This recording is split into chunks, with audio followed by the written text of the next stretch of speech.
I'm Jason Rhodes, and this is my Week 8 speech. It's going to be about gun rights in America.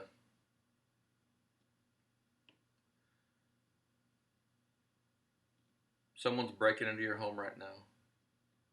You and your family are inside. What are you going to do? Can 911 make it fast enough? Will the police arrive and be able to save you before it's too late? What if you're out in town, at a bank, a grocery store, and someone tries to harm you or your family? What are you going to do? Today I'd like to talk to you a little more about gun rights.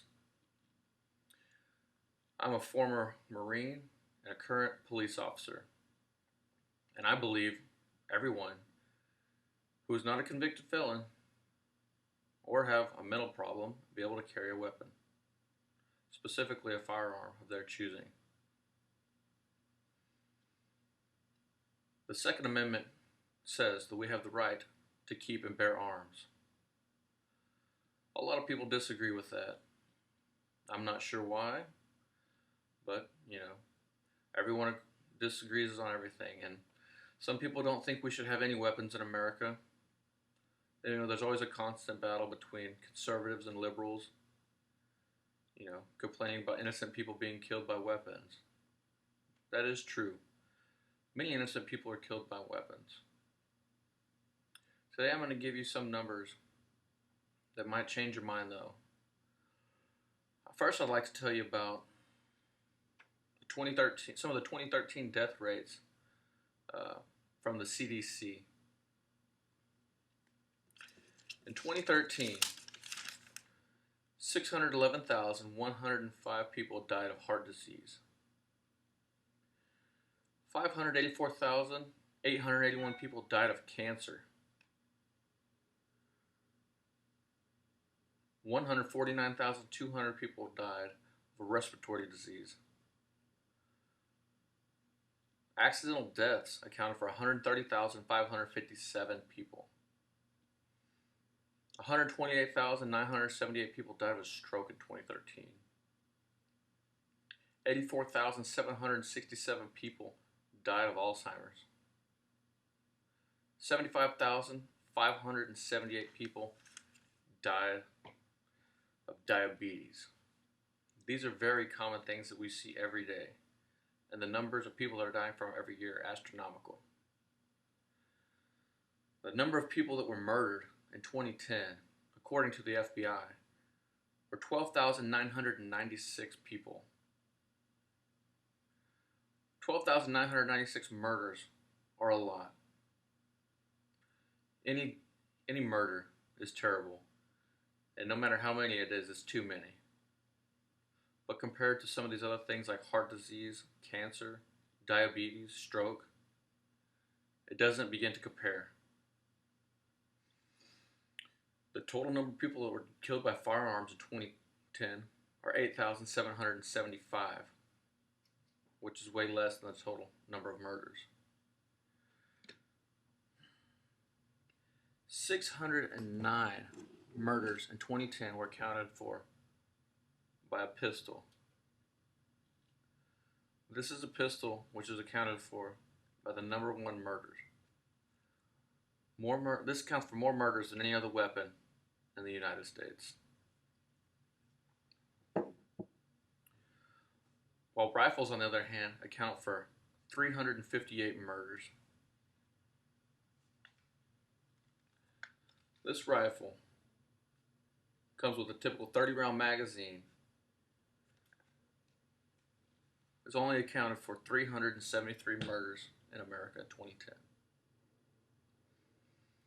I'd also like to talk to you about concealed carry.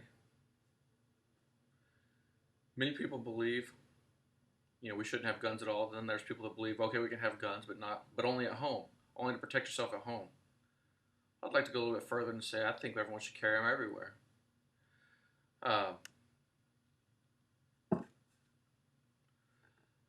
The Gun Owners of America, they came out with a statistic that says guns are used 2.5 million times a year in self-defense.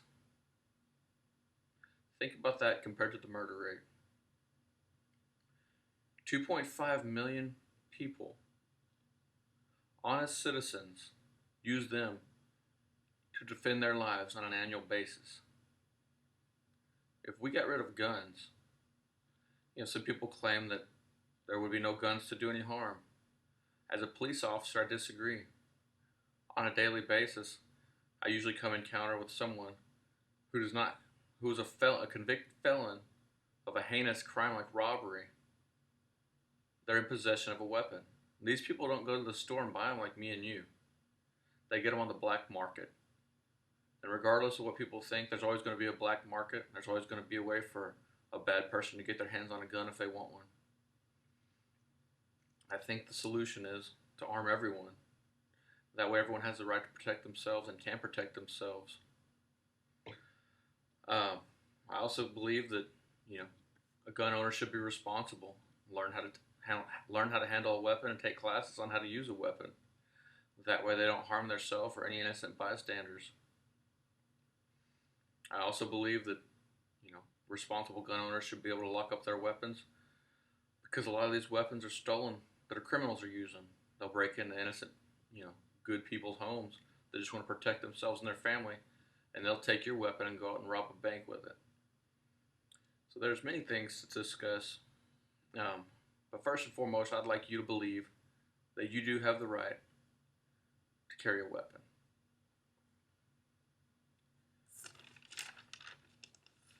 The Washington Times, a liberal newspaper, last year came out with an article. It said between 2007 and 2014, the concealed carry permits went up from 4.6 million to 12.8 million. It over doubled in a 7-year span. While it said on the other hand, the murder rate has fallen from 5.6 per 100,000 to 4.2 per 100,000, which is approximately about a 25% drop in the murder rate.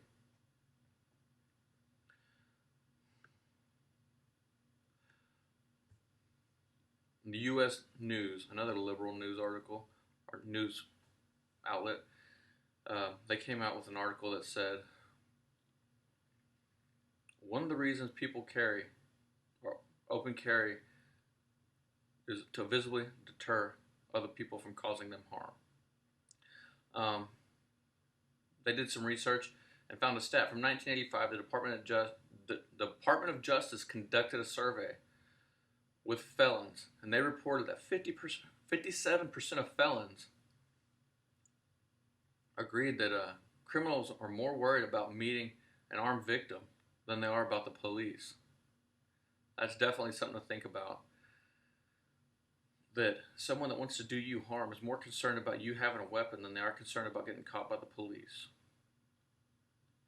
Well, I know my information has been brief, and I touched on a few different topics like open carry, concealed carry, being able to carry at home, or have a gun in your own home. But I hope some of these facts that I've given you will really help you understand that you need to protect yourself. You need to be able to protect your family, and you can't always rely on the government to do it for you. And bad people will always have a way to get guns. I hope that this speech has made you really, if not changed your mind, made you think about it, because this is a serious topic. Good luck, and I hope no harm comes to you or your family.